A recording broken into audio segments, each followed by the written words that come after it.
I witness news కి స్వాగతం. ముందుగా బులెటిన్ లో హెడ్లైన్స్. ప్రారంభమైన ఇంటర్మీడియట్ మొదటి సంవత్సరం పరీక్షలు సమయానికి చేరుకోవాలని విద్యార్థులకు అధికారుల సూచన. కొనసాగుతున్న ఎస్ఎల్బీసీ సొరంగం రెస్క్యూ ఆపరేషన్. 12 రోజులైన కార్మికులను చేరుకోలేకపోతున్న రెస్క్యూ బృందాలు. ప్రసిద్ధ పుణ్యక్షేత్రం స్వయంభూ వెలసిన వరసిద్ధి వినాయక స్వామిని దర్శించుకున్న మాజీ మంత్రి రోజా. వేద మంత్రాలతో రోజాను ఆశీర్వదించిన పండితులు. మతాలను రెచ్చగొడితే సహించేది లేదు. అన్నమయ్య జిల్లా ఎస్పీ విద్యాసాగర్ నాయుడు హెచ్చరిక. రాష్ట్రంలో ఈ రోజు నుండి ఇంటర్మీడియట్ మొదటి సంవత్సరం పరీక్షలు ప్రారంభమయ్యాయి. పరీక్షలు రాసినందుకు విద్యార్థులు పరీక్షా కేంద్రాల వద్ద చేరుకుంటున్నారు. అంబర్పేట్ నియోజకవర్గ పరిధిలోని వివిధ కళాశాల వద్ద పరీక్ష కేంద్రాలను ఏర్పాటు చేశారు. హాల్ టికెట్ చెక్ చేసుకుని వారికి పరీక్ష కేంద్రంలోకి అనుమతిస్తున్నారు. ఉదయం 9 గంటల నుండి పరీక్ష ప్రారంభమై 12 గంటల వరకు పరీక్ష ఉంటుంది. పరీక్ష కేంద్రాలు చేరుకుంటున్న విద్యార్థులు చేరుకుంటున్నారు. 8 గంటల 45 నిమిషాల్లోపు విద్యార్థులు అందరూ పరీక్ష కేంద్రం చేరుకోవాలని అధికారులు తెలిపిన విషయం తెలిసిందే. పరీక్ష కేంద్రంలో బ్యాగులు, ఎలక్ట్రిక్ వస్తువులు, సెల్ ఫోన్లకు అనుమతించేది లేదంటూ అధికారులు తెలిపారు.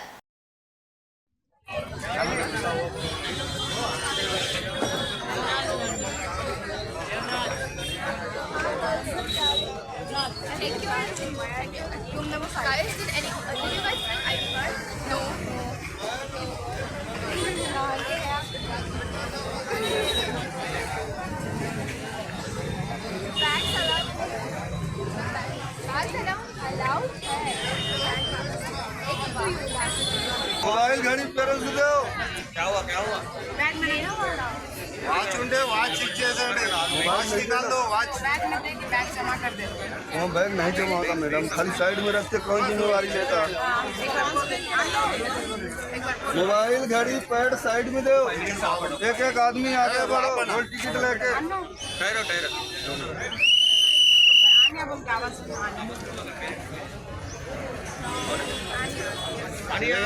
पैड मोबाइल घड़ी पेरेंट्स दे देना.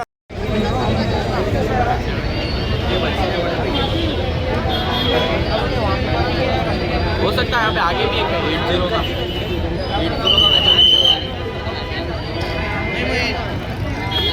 हो सकता है उसका भी मंच पर.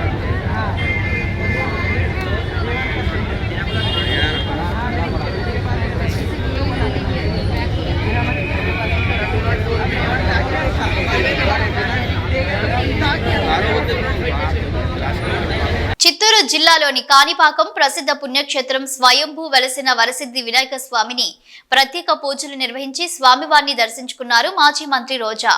ఈ సందర్భంగా స్వామివారి దర్శనం అనంతరం తీర్థ ప్రసాదాలు అందజేసి వేద మంత్రాలతో మాజీ మంత్రి రోజా పండితులు ఆశీర్వదించారు.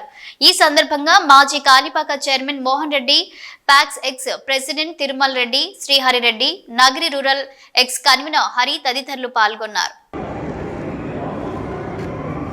చేసుకొని స్వామిలో ప్రార్థన చేసుకొని ఆశీర్వాదం చేస్తారు.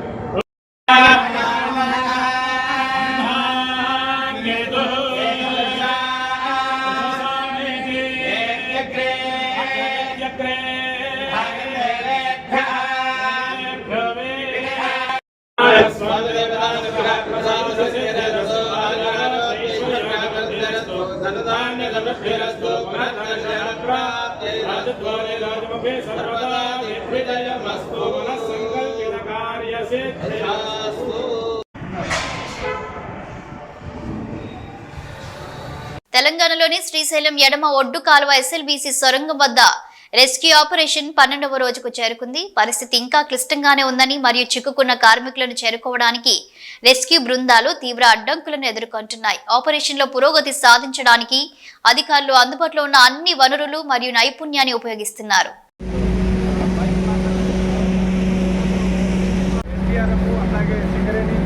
కార్మికులందరూ కూడా బయటకు వస్తున్న పరిస్థితులు పొంది పూర్తి స్థాయిలో కనిపిస్తుంది.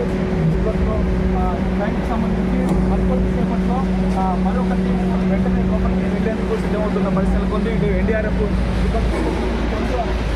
అన్నమయ్య జిల్లా మతాలను అడ్డం పెట్టుకొని సంఘ విద్రోహ శక్తులుగా చలామణి అవుతామంటే విడిచిపెట్టే ప్రసక్తి లేదని హెచ్చరించారు అన్నమయ్య జిల్లా ఎస్పీ విద్యాసాగర్ నాయుడు. వీరభద్ర స్వామి పారువేట సందర్భంగా హిందూ సంఘాలు చేరి అనవసర వ్యాఖ్యలు రెచ్చగొట్టే విధంగా చేశారని, ముస్లింలు కూడా జంక్షన్ వద్ద ఊరేగింపును అడ్డుకోవడంతో ఇరు వర్గాల్లో ఆకతాయిలు మత పెద్దల మాటలు వినకుండా పోలీసులపై సైతం రెచ్చిపోయారు. దాదాపు 1000 మంది చెప్పులు విసరడం, రాళ్లు రువ్వడం చేశారన్నారు. ప్రతి ఏడాది హిందూ ముస్లింలు కలిసిమెలిసి వీరభద్రస్వామి ఉత్సవాలు, ముస్లింల పండుగలు జరుపుకుంటూ వచ్చారు. ఈ మధ్య హిందూ ముస్లిం మత సంస్థలు ఏర్పాటు చేసుకుని పోరాటాల పేరుతో తమ పబ్బం గడుపుకునే ప్రయత్నం చేస్తున్నారు. ఇటువంటి వారి వల్ల ప్రశాంత వాతావరణానికి భంగం కలుగుతుంది. ఇటువంటి వారిపై పీడీ యాక్టులు నమోదు చేస్తాం, జిల్లా బహిష్కరణ చేస్తామని హెచ్చరించారు విద్యాసాగర్ నాయుడు. ఈరోజు రాయచోటి పట్టణంలో అయిన issue both Hindu and Muslim sides దీంట్లో తప్పు ఉంది.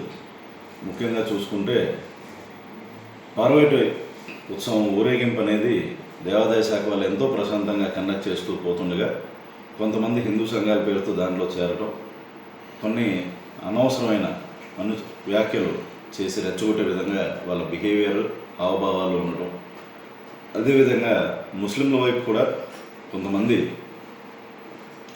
ఆ జంక్షన్లో ఉండి అసలు ఒక ఊరేగింపు వెళ్ళకూడదు అనే అర్థం వచ్చేటట్టు వాళ్ళ మాటలు, బిహేవియర్ ఉండటం, అదేవిధంగా మసీదులో కూడా కొంతమంది మత పెద్దలు కూడా రెచ్చగొట్టే విధంగా పోలీసులు మమ్మల్ని మోసం చేశారు అంటూ కొన్ని అన్నెసరీ వ్యాఖ్యలు చేస్తూ దాంట్లో అనౌన్స్మెంట్స్ ఇవ్వడం వల్ల బోత్ సైడ్స్ ఉన్న ఆకతాయిలు ముఖ్యంగా చూసుకుంటే దీంట్లో పెద్దలు కొంతమంది బోత్ సైడ్స్ కూడా వాళ్ళని సమయంను పాటించేదానికి సహకరించడానికి ఎంతో కష్టపడ్డారు.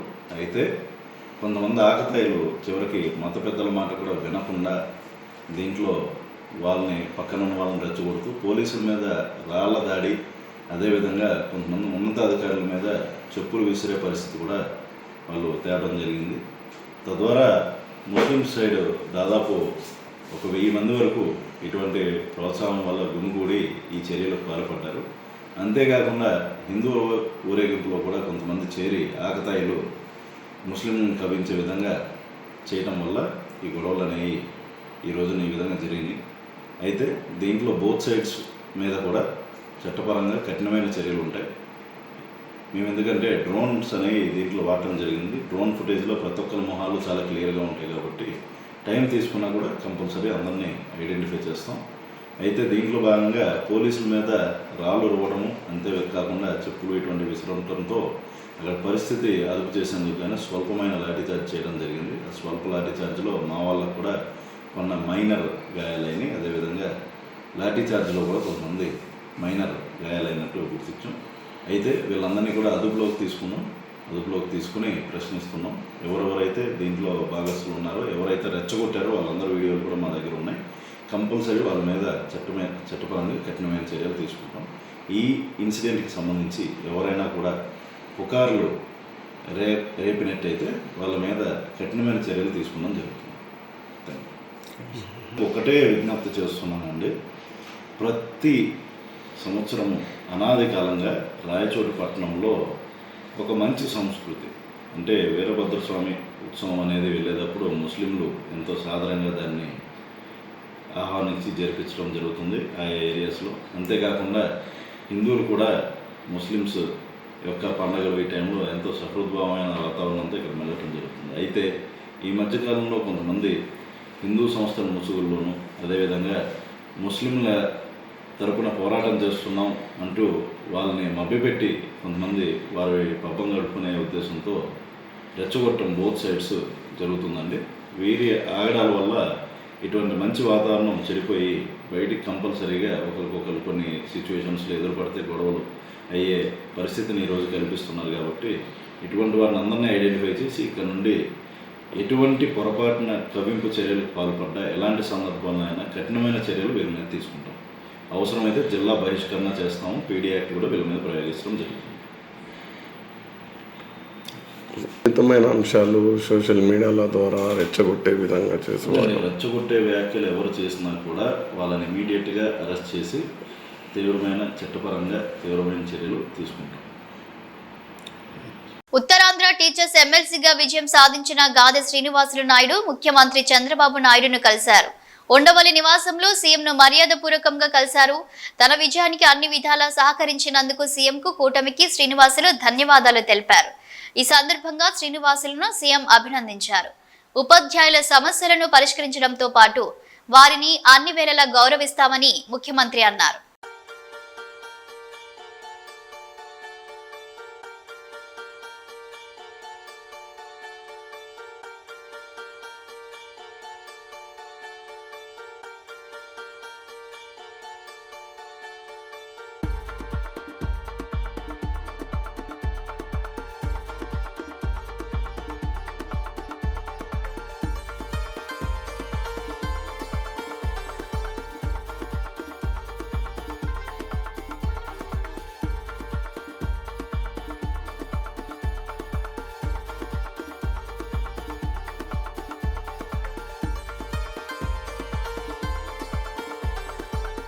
పది లక్షల మందితో జనసేన ఆవిర్భావ సభ నిర్వహించేందుకు ఏర్పాట్లు చురుగ్గా సాగుతున్నాయని కుడా చైర్మన్ జనసేన పార్టీ కాకినాడ జిల్లా అధ్యక్షుడు తుమ్మల రామస్వామి పేర్కొన్నారు. ఈ నెల 14వ తేదీన కాకినాడ జిల్లా చిత్రాడలో జరిగే జనసేన ఆవిర్భావ సభలో రాష్ట్ర చరిత్రలో ఒక మైలురాయిగా మిగిలిపోతుందని తుమ్మల రామస్వామి స్పష్టం చేశారు. సభ నిర్వహణ కోసం 14 కమిటీలు ఏర్పాటు చేసినట్లు తెలిపారు. కూటమి ప్రభుత్వం అధికారంలోకి వచ్చిన తరువాత తొలిసారి కాకినాడ జిల్లాలో ఈ సభ నిర్వహించడంపై దేశ రాజకీయాలు పవన్ వైపు చూస్తున్నాయని పేర్కొన్నారు. అందరికీ నమస్కారం. జనసేన పార్టీ ఆవిర్భావ సభ ఈ నెల 14వ తారీఖు నాడు పిఠాపురం నియోజకవర్గానికి సంబంధించి చిత్రాడ గ్రామంలో ఉన్నటువంటి ఎస్బి వెంచర్స్ అనేటువంటి స్థలంలో జనసేన పార్టీ ఆవిర్భావ సభ జరగబోతా ఉంది. ఏదైతే ఆవిర్భావ సభ కోసం ఎంపిక చేసుకున్నటువంటి స్థలం ఇటు పెద్దాపురంకి, పిఠాపురం, కాకినాడ రూరల్కి 3 కాన్స్టిట్యున్సీలు ఒకే చోట కలిసి ఉండేటువంటి ప్రదేశం ఏదైతే ఉందో ఆ ప్రదేశంలో జనసేన పార్టీ ఆవిర్భావ సభ నిర్వహించబోతా ఉన్నారు. ఆవిర్భావ సభ కోసం జనసేన పార్టీ నుండి ఎప్పుడూ లేని విధంగా ఇది 12వ ఆవిర్భావ సభ. గత 11 ఆవిర్భావ సభలు మేము అధికారంలో లేనప్పుడు జరుపుకున్నటువంటి ఆవిర్భావ సభ. ఈ 12వ ఆవిర్భావ సభ మేము అధికారంలో ఉండగా చేసుకునేటువంటి ఆవిర్భావ సభ. దానికోసం చాలా ఉత్సాహంగా ఇటు జనసేన పార్టీ శ్రేణులందరూ కూడా, కార్యకర్తలు, జన సైనికులు, వీర మహిళలు, జనసేన పార్టీ నాయకులు అందరూ కూడా ఉత్సాహంగా పాలుపంచుకోవాలనేటువంటి తరుణం. ఈ ఆవిర్భావ సభ కోసం జనసేన పార్టీ నుండి సుమారు 14 కమిటీలు ఏర్పాటు చేసుకోవడం జరిగింది. ప్రతి కమిటీలో నాయకులందరినీ భాగస్వాములు చేసి, ముఖ్యంగా ప్రతి పార్లమెంటు నియోజకవర్గానికి వినియోగినటువంటి రీతిలో జనసేన పార్టీ ఆవిర్భావ సభ జరగబోతా ఉంది అనేటువంటిది జనసేన పార్టీ జిల్లా అధ్యక్షుడిగా నాకు చాలా గర్వంగా ఉంది. కాకినాడ జిల్లాలో ఈ ఆవిర్భావ సభ పెట్టినందుకు కాకినాడ జిల్లా అధ్యక్షుడిగా నాకు కూడా చాలా ఆనందంగా ఉందని ఈ సందర్భంగా తెలియజేస్తాను. కార్యదర్శి అయినటువంటి ప్రస్తుత ఎమ్మెల్సీగా ఉన్నటువంటి హరిప్రసాద్ గారు, వీరందరి నాయకత్వంలో మొత్తం మా జనసేన పార్టీకి ఉన్నటువంటి శాసనసభ్యులు, కార్పొరేషన్ చైర్మన్లు, వివిధ స్థాయిలో పార్టీ పదవుల్లో ఉన్నటువంటి నాయకులు, ఎమ్మెల్యేలు, శాసనసభ్యులు అందరూ కలిసి ఒక మీటింగ్ ఏర్పాటు చేసుకోవటం, రేపు 14వ తేదీ నాడు జరగబోయేటటువంటి ఆవిర్భావ సభ ఏ విధంగా సక్సెస్ చేసుకోవాలి అనేటువంటి దాని మీద మేధోమథనం చేయటం జరిగింది. దీనికి కారణం ఈ ఆవిర్భావ సభని అంత ప్రెస్టీజియస్గా చేసుకోవడానికి కారణం ఇటు తెలుగు రాష్ట్రాల ప్రజలే కాకుండా దేశం యావత్తు ఈరోజు పవన్ కళ్యాణ్ గారి వైపు చూస్తూ ఉన్నారు. పవన్ కళ్యాణ్ గారి నాయకత్వాన్ని కోరుకుంటా ఉన్నారు. ముఖ్యంగా మధ్యతరగతి ప్రజల కోసం, బడుగు బలహీన వర్గాల ప్రజల కోసం, విద్యార్థుల కోసం, మహిళల కోసం ఆయన పనిచేస్తున్నటువంటి తీరు, అలాగే గ్రామాలు వదిలి పట్టణాలకు వలస వెళ్ళిపోతున్నటువంటి తరుణంలో ఆయన పంచాయతీరాజ్ శాఖ తీసుకుని ప్రతి పంచాయతీకి కూడా కొత్త వెలుగులు తీసుకొచ్చే విధంగా ఆయన చేసేటువంటి పనితీరు అన్ని ప్రజలు కూడా గమనించి జనసేన పార్టీ రాబోయే రోజుల్లో ఒక పెద్ద పార్టీగా అవతరించబోతా ఉన్నదనేటువంటి ప్రజలందరూ ఉద్దేశం. దానికోసం ప్రజలు కూడా 1000 కళ్ళతో ఎదురు చూస్తూ ఉన్నారు. ఇది ఒక విజయోత్సవ సభగా జరిగిపోతూ ఉంది ఆవిర్భావ సభ. మనం కూడా దాంట్లో భాగస్వాములు అవ్వాలనేటువంటిది ప్రజలు కూడా చూస్తూ ఉన్నారు. ఖచ్చితంగా రేపు 14వ తేదీ నాడు జరగబోయేటువంటి ఆవిర్భావ సభకి 10 లక్షలు వస్తారనేటువంటి అంచనాతో అక్కడ ఏర్పాట్లు జరుగుతూ ఉన్నాయి. అన్నీ కూడా అటు ముఖ్యంగా మహిళలకు కూడా ప్రత్యేకమైనటువంటి ఏర్పాట్లు చేసి వారికి ఎక్కడ తొక్కిసలాటల్లో కానీ ఎక్కడ ఇబ్బంది లేకుండా వారికి ప్రత్యేకమైనటువంటి కుర్చీల్లో ఆశీనులు అయ్యేటట్టు అక్కడ సభలో ఏర్పాట్లు చేస్తూ ఉన్నాం. దీనికి వాలంటీర్ కమిటీ కూడా ఉంది. ఎవరు భయపడక్కర్లేదు. వాలంటీర్ కమిటీ వేసి వారి యొక్క ఆధ్వర్యంలో వీరందరినీ ఎవరి ప్రదేశాల్లో వారు కూర్చోబెట్టడం. ఇంటర్మీడియట్ పరీక్షలు రాస్తున్న 10వ తరగతి పరీక్షలు రాయబోయే విద్యార్థులకు శుభాకాంక్షలు తెలిపారు మంత్రి పొన్నం. ఉజ్వల భవిష్యత్తుకు టర్నింగ్ పాయింట్ అయిన ఈ 2 పరీక్షలు రాస్తున్న విద్యార్థులు శ్రద్ధతో పట్టుదలతో కృషి చేసి ఉన్నతమైన ఫలితాలు వచ్చేలా పరీక్షలు రాయాలని ఆకాంక్షిస్తున్నట్లు తెలిపారు మంత్రి పొన్నం ప్రభాకర్ గౌడ్. ఇంటర్ 10వ తరగతి పరీక్షలు రాస్తున్న విద్యార్థులందరికీ శుభాకాంక్షలు. ఉజ్వల భవిష్యత్తుకు టర్నింగ్ పాయింట్ అయిన ఈ 2 పరీక్షల్లో పరీక్ష రాస్తున్న ప్రతి ఒక్కరూ శ్రద్ధతో పట్టుదలతో కృషి చేసి ఈ వార్షిక పరీక్షల్లో ఉన్నతమైనటువంటి ఫలితాలు పొందే విధంగా మీకు అటువంటి ప్రతిభ రావాలని, అటువంటి ఫలితాలు రాసే విధంగా పరీక్షలు రాయాలని కోరుకుంటూ మీ అందరికీ నా శుభాకాంక్షలు. నిజాంపేట్లోని ఆసుపత్రిలో చికిత్స పొందుతున్న సింగర్ కల్పనకు సంబంధించిన హెల్త్ బులెటిన్ వీడియోని విడుదల చేశారు. ఆమె ఆరోగ్య పరిస్థితి నిలకడగా ఉందని తెలిపారు వైద్యులు. ఐసీయూ నుండి జనరల్ వార్డుకు తరలించామని అన్నారు. కూటమి ప్రభుత్వం అధికారంలోకి వచ్చిన తర్వాత దళితులపైన, దళిత అధికారులపైన కక్ష సాధింపు చర్యలకు దిగుతోందని వైఎస్ఆర్సీపీ దళిత నేతలు మండిపడ్డారు. ఐపీఎస్ అధికారి సునీల్ కుమార్ పై కక్ష సాధింపు చర్యలకు పాల్పడుతున్నారని విశాఖ జిల్లా వైఎస్ఆర్సీపీ ఎస్ఎస్ఎల్ విభాగం అధ్యక్షుడు బోని శివరామకృష్ణ, వైఎస్ఆర్సీపీ జిల్లా అధికార ప్రతినిధి మంచా మల్లేశ్వరి పేర్కొన్నారు. సునీల్ కుమార్ తన సొంత ఖర్చుల మీద విదేశాలకు వెళ్తే కూటమి నేతలకు వచ్చిన ఇబ్బందేంటని ప్రశ్నించారు. కూటమి పాలనలో చంద్రబాబు సామాజిక వర్గానికి చెందిన అధికారుల పట్ల ఒక విధంగా, బడుగు బలహీన వర్గాలకు చెందిన అధికారుల పట్ల మరో విధంగా వ్యవహరిస్తున్నారని విమర్శించారు. దళితులంతా ఏకమై చంద్రబాబుకు బుద్ధి చెప్పే రోజులు దగ్గరలోనే ఉన్నాయని హెచ్చరించారు. అందరికీ నమస్కారం. ఈ కూటమి ప్రభుత్వం ఎంత అన్యాయంగా పరిపాలిస్తుందంటే, ఈ గవర్నమెంట్ 6 హామీలు ఇచ్చారు. ఒక్క హామీ కూడా అమలుపరచకుండా రెడ్ బుక్ రాజ్యాంగం అనేసి అంబేద్కర్ రాసిన రాజ్యాంగాన్ని ఉల్లంఘించి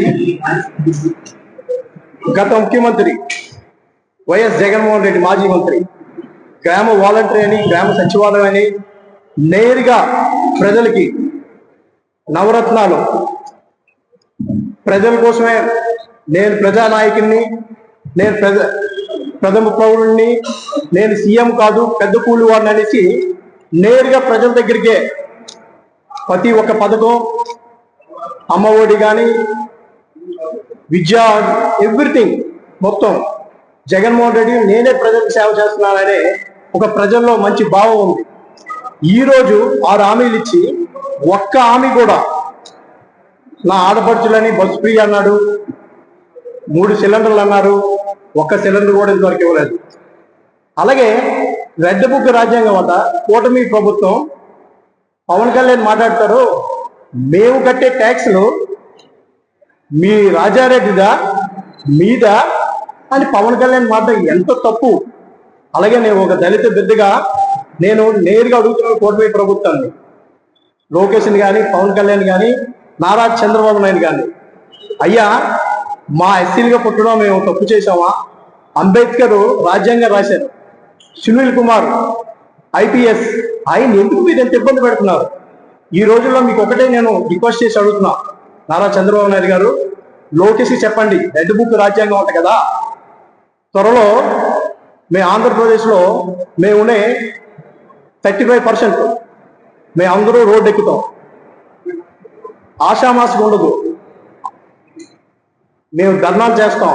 మీరు కానీ ఈ రెడ్ బుక్ రాజ్యాంగం కోసల కృష్ణమూర్తిని కానీ, అలాగే వంశీని కానీ, అలాగే మా నాయకులు సునీల్ అధికారిని, ఐపీఎస్ అధికారిని ఎంత ఇబ్బంది పెడుతున్నారు. నేను కూడా చిన్న నాయకుడిని, నన్ను A1 ముద్దయ్యగా ఎయిర్పోర్ట్లోని నన్ను అరెస్ట్ చేద్దాం అనుకొని నాకు నోటీస్ పంపించారు. రేపో మాపు అరెస్ట్ చేద్దాం అంటే నేను హైకోర్టుకి వెళ్ళి అప్పు చేసుకొని 9 మందిని, సత్యరామకృష్ణ రెడ్డిని, కాంతారావుని, మమ్మల్ని అందరినీ కలిపి అరెస్ట్ చేద్దామని కుట్ర రాజకీయాలు. మాలాంటి పేద ప్రజలు అరెస్ట్ చేస్తే మీకు ఏంటి వస్తుందయ్యా? 6 హామీల్ని అమలుపరచండి, మంచి ప్రభుత్వాన్ని అనిపించుకోండి. 2027ని ఎలాగా 1 ఎలక్షన్ అంటున్నారు కదా, ఆ ఎలక్షన్లో ప్రజలు చూపెడతారు మీకు. మీరు ఈవీఎం ద్వారా గెలిచారో, మీరు ఎలా గెలిచారో ప్రజలకు తెలుసు.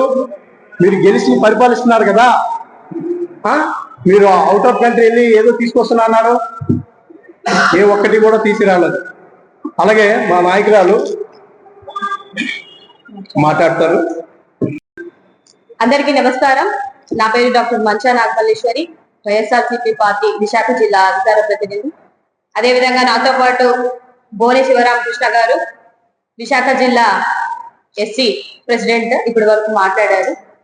బేసిక్ గా ఇవాళ ఎందుకు మేము మీడియా మిత్రులందరినీ పిలిచాము అని అంటే, ఇవాళ కూటమి ప్రభుత్వంలో జరుగుతున్నటువంటి ఈ రెడ్ బుక్ రాజ్యాంగంలో కక్షపూరితమైనటువంటి అరెస్టులు, లేకపోతే ఇబ్బంది పెట్టడాలు, లేకపోతే అన్ని విధాలుగా అవమానించడాలు జరుగుతున్నటువంటి సందర్భంలో ఇవన్నీ ఒక ఎత్తైతే, దళితుల మీద వీళ్ళు చేస్తున్నటువంటి అగత్యాలు, ఈ కూటమి ప్రభుత్వానికి దళితుల మీద ఉన్నటువంటి కన్సర్న్ ఏంటి అని అనేది మరొకసారి మా దళిత బిడ్డ అయినటువంటి సునీల్ కుమార్ గారు ఐపీఎస్ ని సస్పెండ్ చేయడం అనేది చాలా చాలా మా జాతి మొత్తం ఖండిస్తున్నటువంటి విషయం.